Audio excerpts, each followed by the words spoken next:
अस्सलाम वालेकुम वरहमतुल्लाहि वबरकातुहू। दोस्तों आज एक नई वीडियो बनाती हैं। तो पहले मैंने हर चीज़ बुनियादी सिखाई हुई है। तो ये गालबन पार्ट क्लास नंबर 4 या 55 है।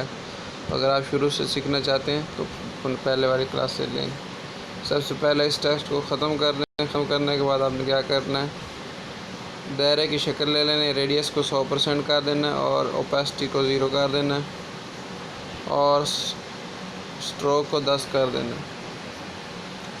उसके बाद आपने क्या करना है, ये ऊपर आपको बटन जाली वाला नज़र आ रहा है, इसको दबाना है। ग्रिड को ऑन कर लेना है। नीचे यू वाला बटन नज़र आ रहा है, इसको दबाना है और इसको दरमियान में थोड़ा सा बड़ा करके सेट कर देना है।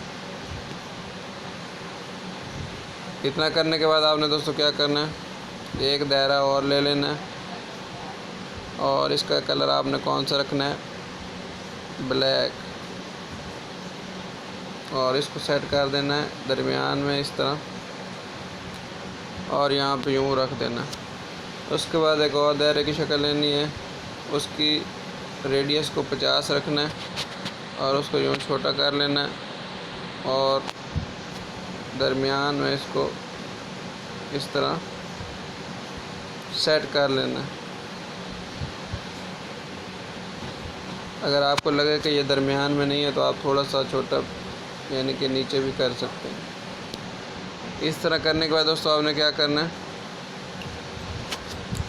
इसको आप मर्ज कर दें।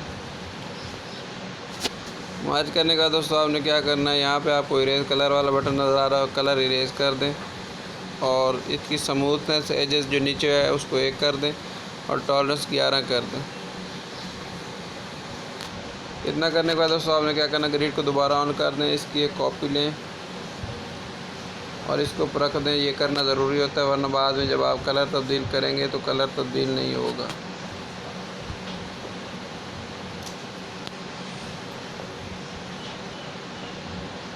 इसको लॉक भी कर दें ताकि हिले ना। उसके बाद अगर आप कुछ अच्छे से बैकग्राउंड सेट करना चाहते हैं तो कर लें। मेरे पास काफ़ी सारे बैकग्राउंड हैं, कल ही नए बैकग्राउंड मैंने कहीं से लिए थे तो उनमें से एक बैकग्राउंड मैं ले लेता हूँ।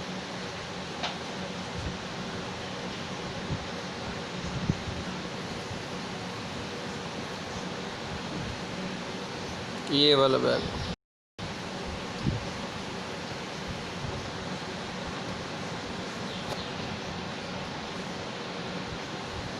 इसको यहाँ पे रख दें और इसको रखने के बाद आपने दोस्तों क्या करना है, अपना जो भी नाम है, मिसाल के तौर पे मैं अपना ही नाम लिख देता हूँ।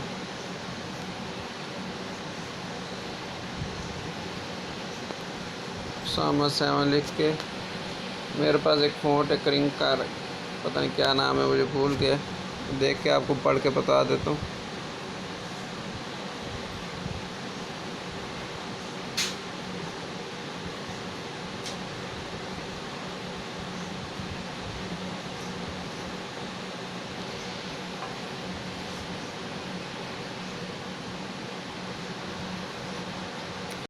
क्रिंक्स फ़ॉन्ट का नाम है, ये ले लें तो इस तरह स्टाइलिश नाम हो जाएगा। और इसको लॉक रखें और इनाम जो है इसको यहाँ दरमियान में सेट कर लें।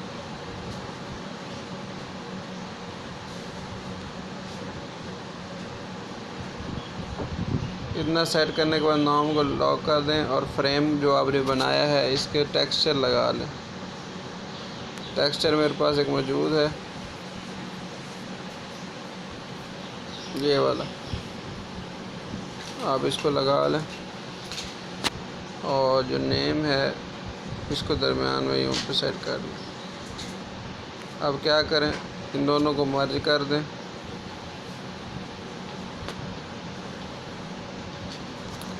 अच्छा, मुझे तो ये बैकग्राउंड अच्छा नहीं लग रहा इसलिए मैं इसको तब्दील कर रहा हूँ। आप लोग अगर कोई रखना चाहें तो आप लोगों की मर्ज़ी है। मेरे पास एक बैकग्राउंड पुराना मौजूद है, मैंने कहीं से लिया था तो वो मुझे हर वक्त अच्छा लगता है तो मैं कोशिश करता हूँ वही इस्तेमाल करूँ, तो वो ले लेता हूँ, ये वाला। इसको यहाँ पे रख लें और इसको क्या करें, अब इसके बाद सबसे पहले इसके शेडो ऑन कर दें, ब्लरनेस 15 पे कर दें और इसको भी 15 पे रख दें। ऑफसेट एक्स और ऑफसेट वाई को 25 पे रख दें। और उसके बाद क्या करना है आपने, 3D शेप को ऑन कर दें, इसको कम करके 5 पे कर दें। और उसके बाद इम्पोज वाला बटन ऑन कर दें और इसकी इंटेंसिटी आपने 50 पे कर दें और बीवल को बिल्कुल 1 पे कर दें। तो ये एक आसान सा डिज़ाइन था, इस तरह आप ये बना सकते हैं। तो उम्मीद है आपको ये वीडियो पसंद आएगी। शुक्रिया।